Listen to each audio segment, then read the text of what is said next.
Na, mielőtt belelendülünk, itt többen kérdezték, hogy mi lesz legközelebb, meg hogyan alakul. Úgy állapodtunk meg, hogy havonta kétszer azért mostanában még jövünk, tehát április, május és június folyamán, és mindegyikre más és más témát raktunk be, olyat, ami még nem szerepelt. Jó, tehát ezek a célok, és most április 18-19-én jövünk legközelebb, akkor tulajdonképpen a fő cél, hogy a félelmek legyőzésének a módszereit nézzük át, egyáltalán megértsük, hogy működik a félelem, és annak a legyőzésére milyen meditációs vagy egyéb módszerek vannak, tehát erről lesz szó. Én úgy gondolom, hogy eléggé sokaknak téma ez, és nagyon fontosnak tartom, hogy aki a spirituális útra tér, az először pont a félelmeivel is tudjon úgymond leszámolni egyszer mindenkorra. Ez egy olyan út kellene, ami örömöt okoz, és nem félelmekkel telít el.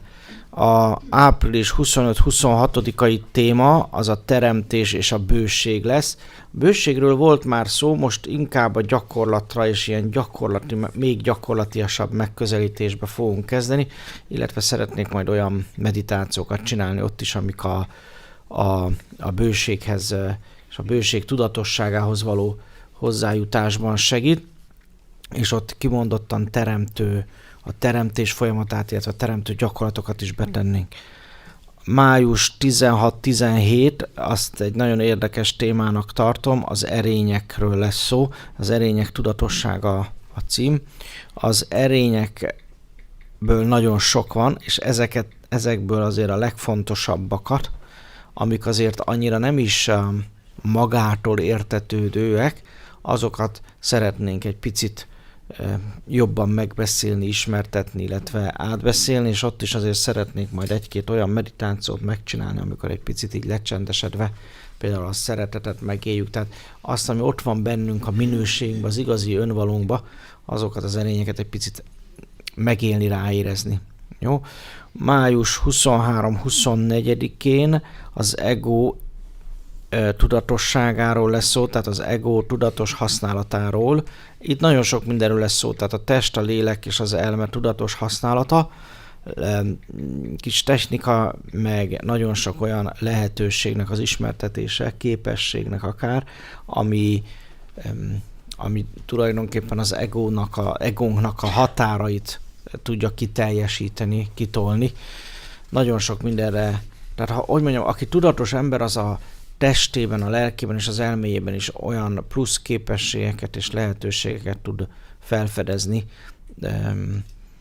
ami a mindennapi életet megmásítja, jobbá teszi, sikeresebbé teszi, mondjuk így, hogy hatékonyabbá teszi. Tehát ebben nagyon sok minden tartozik, tehát mindenféle mágia, meg egyéb nélkül egyszerű kis rutinok például, vagy odafigyelések és technikák, amivel töredék idő alatt kétszer annyi dolgot tudsz elvégezni, mint ahogy szoktál, például ilyen egyszerű dolgok is, de ezeknek a technikája hogyan érez rá, hogy csináld, mint a teremtés, kicsit ahhoz hasonló módon és tudatállapotban fogunk egy-két ilyen trükköt, technikát átadni. Jó? A júni 13-14 a szeretetről lesz szó. Tehát 2 nap a szeretetről, tehát nem klasszikusan ezek a szeretet meditációs csöpögjünk össze kategória, hanem nagyon mély meditációkkal fogjuk az agape szintű szeretetet megélni, megtapasztalni, meg egy kicsit arról szeretnék beszélni, hogy egyáltalán mi ez a szeretet, amiről mi szoktunk beszélni, és magyarul meg egyértelmű, hogy ez az agape, a szellem tudatszintjén megélt szeretet, és egy picit ezért úgy szeretném majd a szeretet témakörét megközelíteni, hogy általában azért ritkán szokták, és mondom, itt is meditációkkal, ráadásul mély meditációkkal szeretném segíteni ezt megélni és megtapasztalni ezt a minőséget. Akkor június 20-21-én a korszakok tudatossága és tudatosságai ez a téma. Ez egy nagyon érdekes téma, abból a szempontból egy kicsit úgy kilóg a sorból. Kimondottan a történelem, a jelen, a múlt, jelen, jövő viszonyairól fogunk beszélni, úgy az emberiség, mint a társadalmunk, a nemzetünk, illetve az egyén szemszögéből.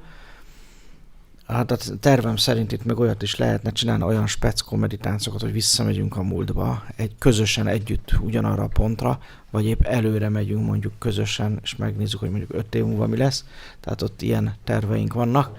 Egy kicsit ne csak beszéljünk a korszakokról, ne csak összerakjuk a történelmünket és annak folyamatait, de meg is, hogy mondjam, meg is tapasztald azt, illetve olyan módszertant is kapsz együttesen ezzel, amely módszertan otthon is képessé tesz arra, hogy az időbe például így nyugodtan tudjál utazni. Jó? Tehát az egy ilyen érdekesség lesz, egy ilyen, nem is tudom, nem is habatortán, hanem rajta a megy, ha lehet így mondani. Jó, tehát az egy különleges alkalom lesz. Mindegyik, mint eddig is mindig, most is tervezünk folyamatosan mindegyikben meditációt, van amiben oldást, van amiben meg élményt, mert úgy gondolom, hogy nem az elmélet az, ami a fontos, hanem a tapasztalat. Tehát itt is ugye volt most elmélet, most fogunk csinálni egy meditációt, és rá fogsz mondani, nem is az a lényeg, hogy most ezt elmondtam, mert az jó, meg minden vissza lehet hallgatni, és sokat tanulsz belőle. Amúgy érdemes 7-szer meghallgatni, addig mindig jön belőle valami új, de most egy meditációt fogunk csinálni azért, hogy ott legyen a tapasztalat is. Jó az élmény. Köszönöm. És kitegyük ezt nyilvánosba? A meditáció? Nem, ezt, ami most volt. Nyugodtan.